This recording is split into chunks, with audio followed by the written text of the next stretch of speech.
Vamos ao estudo. Vamos orar? Isso. Pai do céu, muito obrigado pela oportunidade de mais uma vez estar com a Bíblia Sagrada aberta.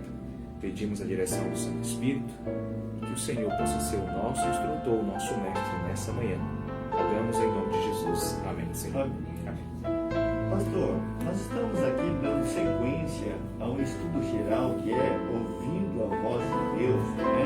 E nós já estamos aí na lição de número 25, estamos chegando ao final aí do nosso estudo, né? Semana passada nós estudamos aí princípios da vida cristã e hoje nós temos a oportunidade de estudar sobre educação cristã, né? Nós entendemos, né, que a educação é o desenvolvimento das faculdades, né, mentais, física e espirituais ou espiritual do ser humano, né, de nós seres humanos aqui nessa terra. E por esse caminho, né, por esse mesmo caminho vai a redenção, né, que nós já falamos aqui a respeito desse assunto da nossa redenção em Cristo Jesus. As duas têm como objetivo, pastor, a restauração do ser humano ao plano original estabelecido por Deus. Olha só que interessante, não é verdade? A semelhança de Jesus. Agora, portanto, não se pode isolar a educação da redenção. Olha só, não pode isolar a educação da redenção. A palavra de Deus, as escrituras sagradas, né, tem normas que nos ajudam, pastor, e amigos e irmãos aí através do rádio, através da internet, que nos ajudam a orientar a busca e a aquisição da educação verdadeira, cujos benefícios são o quê? São eternos, não são transitórios, são eternos. E eu gostaria que o senhor comentasse um pouquinho mais sobre essa introdução, e nós temos aqui já a primeira pergunta, pastor, que é, né, por que é importante seguir os conselhos de Deus a respeito da educação dos filhos, né? Os pais, até certo sentido, na vida dos filhos, eles fazem o papel de Deus, né? Então, gostaria que o pastor entrasse agora no estudo da palavra de Deus, nesse tema. Muito bem, né? Você vê que a palavra de Deus trata sobre diversos assuntos, inclusive sobre educação. Certo, pastor. Na palavra de Deus, educação tem a ver com regeneração do homem, restauração do homem à imagem e semelhança de Deus. E ela visa principalmente educar para essa vida e para a eternidade. Olha que bênção. Né? A educação não era algo conferido às escolas em Israel, mas principalmente aos pais, que eram representantes de Deus aqui nessa terra. Certo, pastor. Por isso é muito importante, dentro dos mandamentos, a questão da obediência aos pais. Né? Então nós vemos que era um assunto de extrema importância para o povo israelita, a questão educacional. A primeira pergunta que o irmão acabou de fazer: por que é importante seguir os conselhos de Deus a respeito da educação de filhos? Né? Será que nós temos hoje que acreditar nos pedagogos? Eu acredito que todos eles têm uma grande contribuição a dar para a sociedade, para a educação de forma geral. Mas eu acredito que existe o mestre dos mestres, né? Eu acredito que existe alguém que é supremo, mas eu não vou falar aqui, eu vou deixar a Bíblia falar. Vamos abrir a Bíblia no livro de Jó, no capítulo 36, no versículo 22. Jó 36, 22. O texto vai dizer assim: eis que Deus se mostra grande em seu poder. Quem é mestre como ele? É uma pergunta retórica, né? Quem é mestre como Deus? De fato, Deus tem capacitado homens e mulheres para lecionar, para ensinar, para educar, mas ninguém é mais importante no quesito educação do que o próprio Deus. Ele é o verdadeiro mestre, né? Que os pedagogos devem aprender com ele, que os alunos também devem aprender com ele, né? Isso é verdade, né, pastor? Continuando então o nosso estudo, né, avançando aqui um pouquinho mais, pastor, qual foi o método original do ensino utilizado então por Deus, né? Deus transmitia os seus ensinos face a face, Deus ensinava por meio da natureza. Então, qual foi essa didática de Deus, pastor, em transmitir os seus ensinamentos, né, diante desse tema da educação cristã para nós que somos os seus filhos aqui nessa terra, né, a despeito da situação do pecado? Em Gênesis capítulo 2, do verso 15 ao verso 17, tem um texto muito interessante. E a partir desse texto nós podemos concluir algumas coisas. Eu quero convidar o ouvinte a abrir a Bíblia no primeiro livro da Bíblia, Gênesis, né? É o livro dos começos. Gênesis capítulo 2, verso 15 e 17. Olha o que o texto tem aqui a dizer. Vamos ler e depois tirar conclusões. Certo, pastor. O texto diz: Tomou, pois, o Senhor Deus ao homem e o colocou no jardim do Éden para o cultivar e guardar. E o Senhor lhe deu esta ordem: de toda árvore do jardim comerás livremente, mas da árvore do conhecimento do bem e do mal não comerás, porque no dia em que dela comeres, certamente morrerás. A primeira coisa que a gente nota aqui é que Deus ele está trazendo uma ordem direta, ele está falando com o primeiro casal, ele está trazendo aqui orientações claras, que não dá margem para que haja dúvida do que realmente Deus quer, né? E ele está falando ali face a face. Um primeiro critério, né, usado por Deus para ensinar é o transmitir o conhecimento de forma direta, né? Por meio da sua palavra, né? Ou seja, hoje nós não temos um contato visual e auditivo direto com Deus, mas Ele não nos deixou abandonados. Isso é verdade. Ele deixou a sua palavra Isso é verdade. para que nós pudéssemos conhecer a sua vontade, né? Então esse é o método. Se a gente olhar todo o contexto bíblico, você vai ver que Deus também vai falar por meio da natureza. Certo. A natureza, ela sem dúvida nenhuma foi uma grande professora, inclusive para Jesus Cristo. Certo. Foi da natureza que Jesus extraiu inúmeras lições de cunho religioso e apresentando a questão da salvação e do reino de Deus, Isso, usando a natureza. Nós temos também outras passagens no Antigo Testamento, e tem uma passagem bem conhecida, né?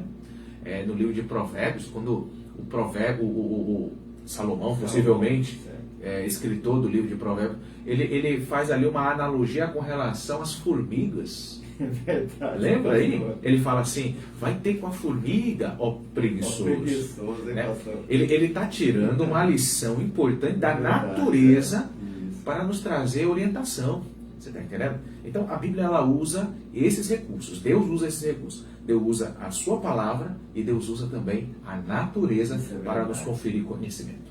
Interessante, pastor, que numa certa ocasião, Jesus ali com seus discípulos e grande parte da multidão, né, para ensinar uma lição para aquelas pessoas, ele pediu para que as pessoas olhassem para os lírios do campo, né, para os passarinhos, né, para que eles deixassem de ser inquietos, né, e fossem pessoas mais sensatas com relação às coisas aqui dessa terra. Então Jesus ele extraía essas lições da natureza para ensinar, ou seja, para dar um bom ensinamento com relação à vida cristã, à modéstia, né, a paz que nós precisamos ter enquanto vivemos aqui nessa terra, né, lições extraídas da natureza, né, pastor? Porque ele falou, ó, os passarinhos, né, eles não trabalham, né, mas eles estão aí sobrevivendo. Eles estão aí vivendo alegres com seus cânticos, né?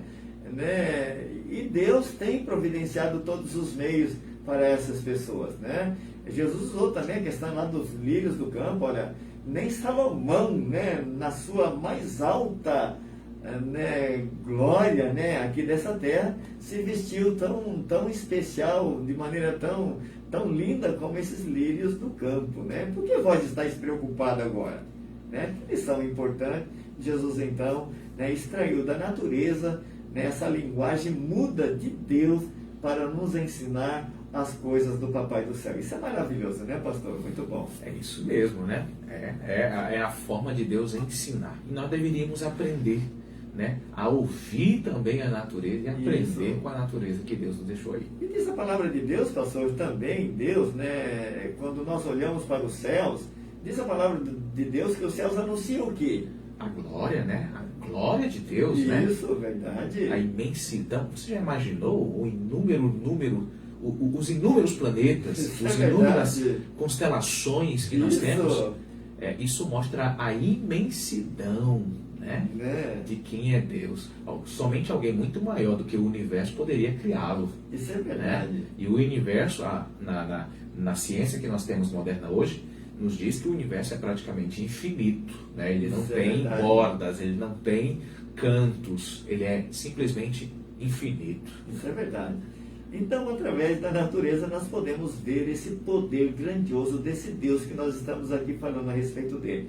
Esse dia, pastor, eu vi lá na igreja alguém dizendo que se o Sol ele mudar de posição, é questão de milímetro, de centímetro, para cima ou para baixo, nós estamos fadados ao fracasso, nós estamos mortos, né? Com relação a frio, com relação a calor. Então, Deus, né, que mantém em órbita, né, aí nessa atmosfera, nesse céu, né, esses astros que nos ajudam para a nossa sobrevivência, né? E graças a Deus por isso. Agora, pastor, a nossa terceira pergunta aqui tem a ver o seguinte: qual foi o antecedente bíblico para as modernas escolas cristãs? Olha só, é uma pergunta um tanto assim importante dentro do nosso estudo desse tema hoje da educação cristã. Olha o que diz aí. É interessante, né? A gente pensa que tudo que existe hoje aqui no tempo moderno são invenções atuais. Mas, na verdade, acredito que é mais adaptações daquilo que nós já vivemos no passado, daquilo que já houve no passado, do que realmente uma inovação. Certo? Quando vamos falar de escolas, né? Escolas já existiam. Outro dia eu estava conversando com um amigo, o livro de Esther menciona a respeito de correios. Certo. Tem a palavra correios no livro de Esther, mencionando aqueles que levavam e traziam mensagens. Eram os correios, né? E às vezes a gente pensa assim, não, mas são coisas modernas. Com relação à educação não é diferente. As escolas já existiam no tempo de Israel antigo, né? No livro de 2 Reis, capítulo 6, há uma história aqui da escola de profetas. Eu vou ler aqui, 2 Reis, capítulo 1 Certo. em diante. O texto vai dizer assim: disseram os discípulos dos profetas a Eliseu: eis que o lugar em que habitamos contigo é estreito demais para nós. Vamos, pois, até o Jordão, tomemos de lá cada um de nós uma viga e construamos um lugar em que habitemos. Respondeu ele: ide. Disse um: serve-te de ires com teus servos. E ele tornou: eu irei. E foi com eles. Chegados ao Jordão, cortaram madeira. Sucedeu que, enquanto um deles derribava um tronco, o machado caiu na água. Ele gritou e disse: ai, meu senhor, Olha porque era emprestado. Que situação. Perguntou o homem de Deus: onde caiu? Mostrou-lhe ele o lugar. Então Eliseu cortou um pau e lançou-o ali, e fez flutuar o ferro. E disse: levanta-o. Estendeu ele a mão e o tomou. Observe que muita gente fica mais impressionada com a questão do milagre. De fato, o milagre é impressionante. Né? O ferro flutuar é um negócio... Né? Machado, né, pastor? Não dá, né? Não dá. Mas o que eu quero destacar aqui é que os discípulos dos profetas, no livro de Reis é mencionado sobre a construção de uma escola de profetas. E ao que tudo indica, o espaço físico deles estava muito pequeno e eles resolveram então construir um espaço físico maior. Né? E ali nós já temos ali os alunos, os discípulos, trabalhando em prol da sua escola. Certo, pastor. É interessante isso aqui. Eles, os discípulos, estavam trabalhando em prol da sua escola. E aqui, me permita fazer uma crítica. Eu me lembro quando era estudante, Certo, e a escola muitas das vezes colocava nós estudantes para limpar a nossa escola, para pintar a nossa escola. Certo, E até hoje eu tenho um grande amor pela minha escola. A escola lá em Belém do Pará, lá no bairro onde a gente vivia. E hoje eu fico olhando, se você chegar para um pai e dizer assim: olha, seu filho vai vir para ajudar na limpeza, para ajudar na pintura, para ajudar na conservação da escola, parece que é um absurdo, né? E para você ver que aqui na história bíblica, os discípulos, os alunos, se uniram para construir um lugar para que eles pudessem aprender. Isso é verdade. Nós precisaríamos aprender mais com a palavra de Deus, né? Isso é verdade, né? Eu lembro de uma autoridade municipal, né, numa capital dessas aí do nosso país, né? que ele mais ou menos fazia isso, né? Ele convocava a população e a população correspondia ao convite dele, né? E estava ali em massa, ajudando ali nas escolas, né? E outros departamentos, né? Lá da sua municipalidade, né? Então, graças a Deus, que em alguns lugares ainda funciona assim, graças a Deus. Agora, pastor, o Senhor Jesus Cristo, quando esteve aqui na terra, fazendo obra de Deus em nosso favor, ele também estabeleceu uma escola, né? A palavra de Deus diz que Jesus Cristo chamou alguns homens para fazer parte do seu ministério e ele teve que, primeiramente, né, ensinar essas pessoas, né? Esses homens que eram rudes, né? Outros que não tinham nenhum conhecimento com relação à cultura, né? E Jesus Cristo, então, precisava moldar essas pessoas, precisava ensinar essas pessoas. Agora, de que modo, pastor, funcionava a escola que Cristo dirigiu durante o seu ministério terrestre, quando ele esteve aqui na Terra? Muito bem. A resposta seria um pouquinho mais ampla, o estudo também, a leitura seria muito grande, mas eu gostaria de resumir isso aqui. Pastor. Sim, pastor. Mateus capítulo 4, versículo 18, Mateus 4, 18, vai apresentar aqui a vocação dos discípulos, um chamado aos discípulos.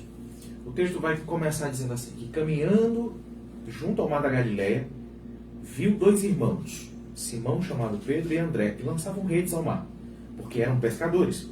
E disse-lhes, vinde após mim, e eu vos farei pescadores de homens. É verdade. Então lhes deixaram imediatamente as redes e os seguiram.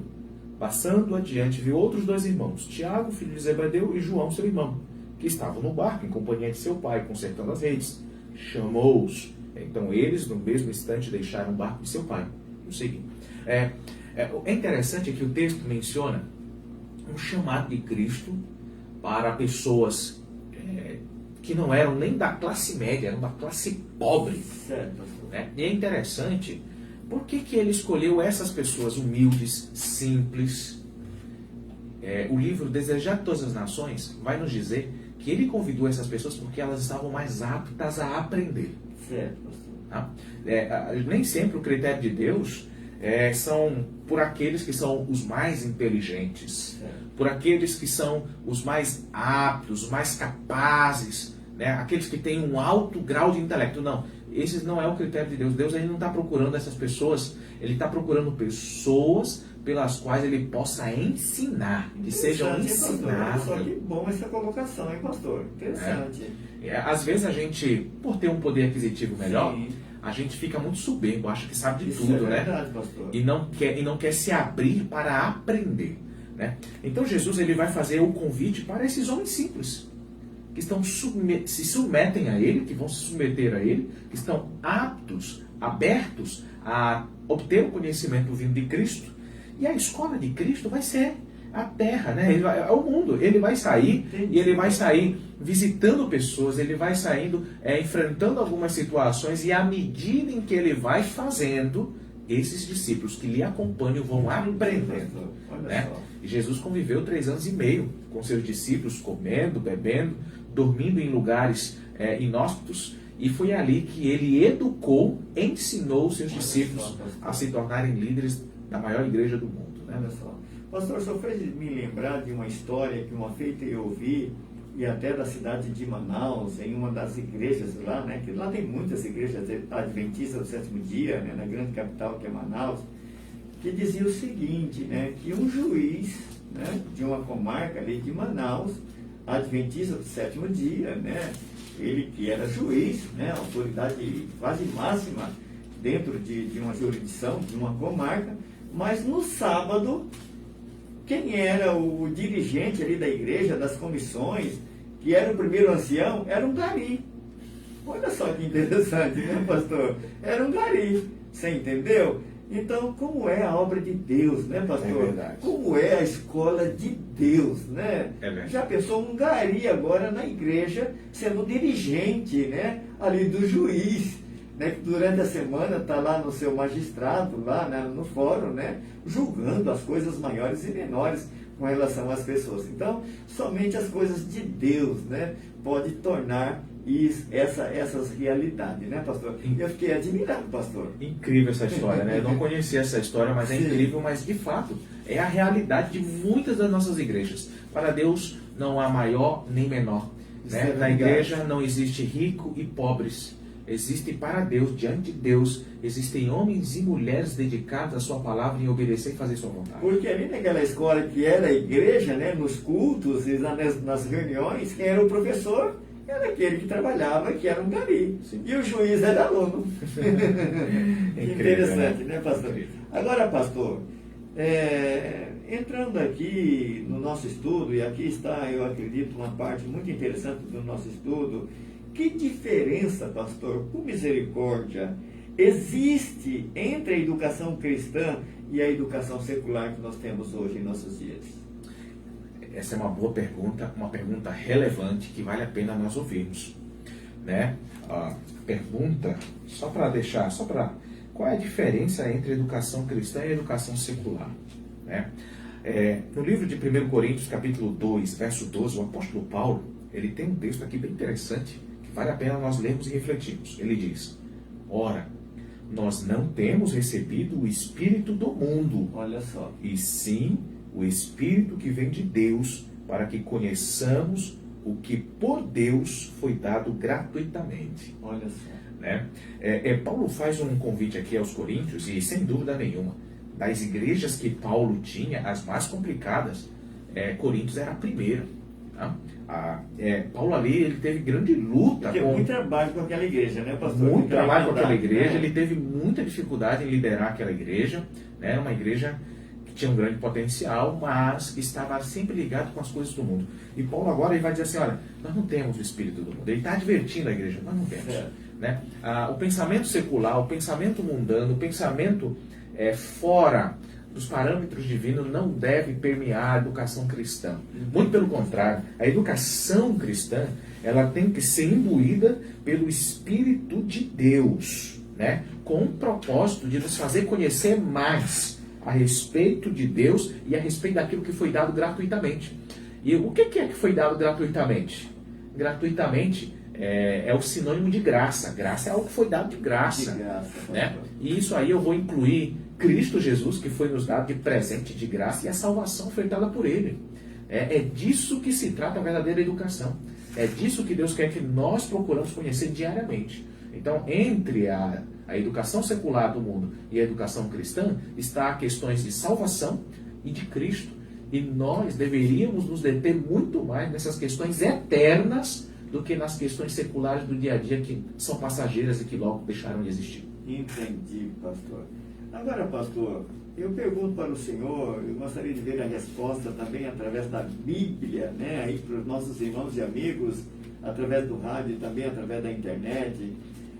Quais são, pastor, os problemas, os desafios enfrentados por estudantes cristãos em escola, em instituições que são seculares, pastor? A Bíblia fala alguma coisa a esse respeito dessa luta que esses meninos, esses jovens enfrentam nessas escolas seculares e principalmente hoje em nossos dias, pastor? Principalmente hoje em nossos dias, nós vemos que as escolas estão permeadas de ideologias, né? E aqui eu não estou para defender nem de direita e nem de esquerda, jamais. Mas estão permeadas de inúmeras ideias e ideologias. Como eu falei no início, existe alguma coisa nova? Não existe. Colossenses capítulo 2, verso 8, Paulo já vai trazer algumas advertências a respeito dessas ideias. Olha o que Paulo vai trazer aqui. Ele diz assim: cuidado que ninguém venha a nos enredar com sua filosofia e vãs sutilezas, conforme a tradição dos homens, conforme os rudimentos do mundo, e não segundo Cristo. A preocupação do apóstolo Paulo era que não somente estudantes, né, que estão ali na fase educacional, mas também nós, né, não nos enredemos, não vamos seguir os caminhos aí de filosofias. A palavra filosofia significa amor à sabedoria. Mas a filosofia em si tem a ver muito com o conhecimento humano. Qual é a perspectiva humana a respeito da vida, da realidade? Nós temos na história inúmeros filósofos, Né? E filosofia e teologia sempre estiveram, eu acredito que foram as primeiras ciências que existiram no mundo. Embora muita gente ache que filosofia e teologia não seja ciência, mas pode procurar em qualquer grande universidade desse planeta. As universidades começaram com cursos de filosofia e teologia, sempre estiveram juntas. Agora Paulo vai nos advertir, cuidado com as filosofias do mundo. Cuidado com as filosofias sutis que nos levam para longe de Deus, que nos levam para perto de tradições humanas. A questão está no fato do pensamento humano e do pensamento divino. Entendi. Você está me entendendo? Então, Paulo está advertindo, cuidado, o pensamento humano, ele varia, ele também não tem uma visão clara da realidade, mas Deus não. Deus tem uma visão clara da realidade e da verdade, e esse texto aqui é maravilhoso, né? E nós precisamos aprender e seguir a Cristo, a Deus, o Todo-Poderoso, né? Pastor, nós iniciamos aqui no comentário introdutório da nossa lição, falando, né, e definindo aqui que a educação é o desenvolvimento, né, das faculdades físicas, mentais e espirituais do ser humano, tá certo? E essa pergunta aqui, de número 7, pastor, consiste no seguinte: qual é o conselho da Bíblia, o conselho de Deus aos pais a respeito da educação dos filhos, pastor? O que diz a palavra de Deus? Para a gente não perder muito tempo, quero convidar o ouvinte a abrir em Deuteronômio capítulo 6, verso 5. Deuteronômio capítulo 6, verso 5. Deuteronômio capítulo 6, verso 5. Em Israel, a educação é algo muito importante. Mas muito importante. Se existe alguém que estava preocupado com as novas gerações, era Deus. Deus estava preocupado com as novas gerações. E olha só o que ele diz aqui, quais as orientações que ele dá para os pais. Quando se trata de educação, a gente se dirige muitas vezes às crianças, aos jovens que estão aprendendo. Não, mas aqui Deus primeiro se dirige, sabe quem? Para os pais. Para os pais. Ele diz assim, capítulo 6, versículo 5. Amarás, pois, o Senhor teu Deus de todo o teu coração, de toda a tua alma, de toda a tua força. Olha só. Estas palavras que hoje te ordeno estarão no teu coração. Então, as primeiras pessoas para quem Deus se dirige é para os pais. Certo, pastor. Olha, você, pai, tem que amar o Senhor de todo o teu coração, de toda a tua alma, de toda a tua força. O que eu estou te ordenando tem que estar dentro do teu coração, tem que estar dentro da tua mente. Tem que ser alvo da sua meditação diária. Ninguém dá o que não tem. É verdade, pastor. Se você ama a Deus, você vai ensinar seu filho a amar a Deus. Agora, se você não ama, na educação cristã não existe aquele negócio, faço o que eu digo, mas não faço o que eu faço. Não existe isso. Isso é uma incoerência. Então Deus, sabendo disso, Ele orienta os pais de Israel. Olha, vocês primeiro têm que ser convertidos a mim. Depois que vocês forem convertidos a mim, aí vem o verso 7. Agora sim, tu as inculcarás a teus filhos, e dela falarás, assentado em tua casa, andando pelo caminho, ao deitar, ao levantar. Também as atarás como sinal na tua mão, e te serão por frontal entre os olhos. As escreverás nos umbrais da tua casa e das tuas portas. Ou seja, observe aqui a ênfase que ele está dando. Você tem que ensinar, é uma ação direta.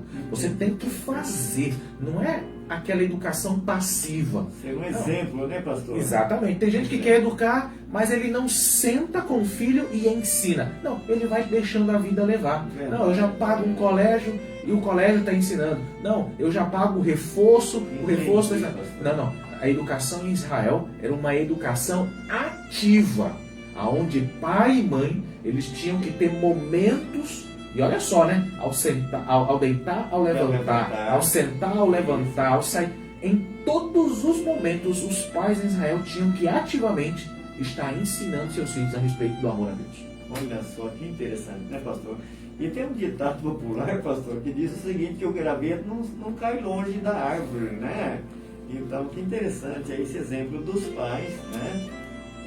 Dessa educação cristã para os seus filhos. Pastor, e avançando aqui, quais são, né, os objetivos do Senhor, ou seja, que o Senhor tem para as nossas crianças e também os nossos jovens? O que diz aí a palavra de Deus?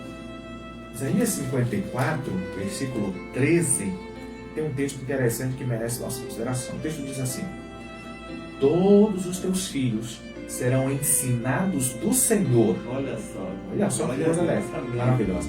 E será grande a paz dos teus filhos. Sabe, tem gente aí preocupado em fazer seu filho fazer medicina, fazer advocacia, fazer isso, fazer aquilo, e nada contra. Nós precisamos de advogado, nós precisamos de médico, nós precisamos de juízes.